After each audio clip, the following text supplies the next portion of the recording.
पुणे में शरद पवार ने सारथी संस्थान का दौरा किया। संस्थान की नई इमारत का निरीक्षण करते हुए शरद पवार ने दी गई कई महत्वपूर्ण योजनाओं की जानकारी दी।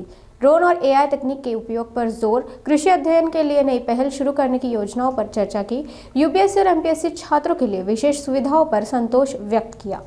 नवीन इमारतीची आज संपूर्ण पाहणी केली त्यांनी। त्याच्यामध्ये ऑडिटोरियम पाहिलं, छत्रपती शाहू महाराजांचा जो पुतळा आहे त्याला त्यांनी फुलंही अर्पण केली आणि त्याचबरोबर सारथीच्या कामकाजाची आदरणीय शरदचंद्रजी पवार सर यांनी बारकाईने सर्व चालू असलेल्या उपक्रमांची माहिती घेतली आणि त्याच्यावर काही सूचनाही दिलेल्या आहेत। काय काय कसं सारथीचा आढावा घेताना बेसिकली सारथीने आतापर्यंत केलेले जे कामकाज आहे त्याचा फार बारकाईने त्यांनी आढावा घेतला।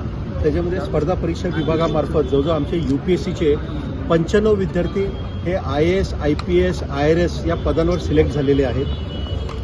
त्याचबरोबर एमपीएससीद्वारे 750 पेक्षाही अधिक विद्यार्थी हे वर्ग 1 आणि वर्ग 2च्या पदांवर सिलेक्ट झालेले आहेत। याचाही त्यांनी आढावा घेतला। आम्ही एमपीएससी यूपीएससी मार्फत यावर्षी साधारणतः 5000 विद्यार्थ्यांना प्रशिक्षणासाठी पाठवत आहोत, त्याचाही त्यांनी रिव्ह्यू घेतला।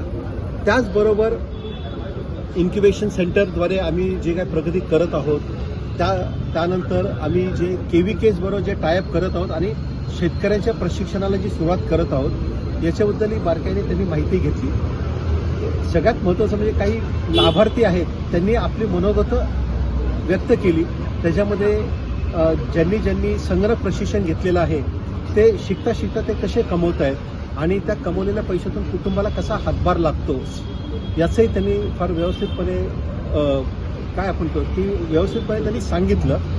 आमच्याकडे ड्रोन प्रशिक्षण घेणारी एक विद्यार्थिनी होती, तर त्या ड्रोन प्रशिक्षण घेणाऱ्या विद्यार्थिनीने ड्रोन कसा असेंबल करून आता व्यवसायाला सुरुवात केली आणि महिन्याला साधारणतः ती म्हणाली की माझं 70 ते 80 हजार रुपये सरासरी महिन्याला माझं उत्पन्न मिळतं आणि जेव्हा सीझन चांगला असतो तेव्हा ती म्हणाली की मी 1,40,000 रुपये ड्रोनच्या फवारणीद्वारे फक्त शिरूर तालुक्यात ड्रोन फवारणी करून कमवले। याचंही तिने विवेचन केलं।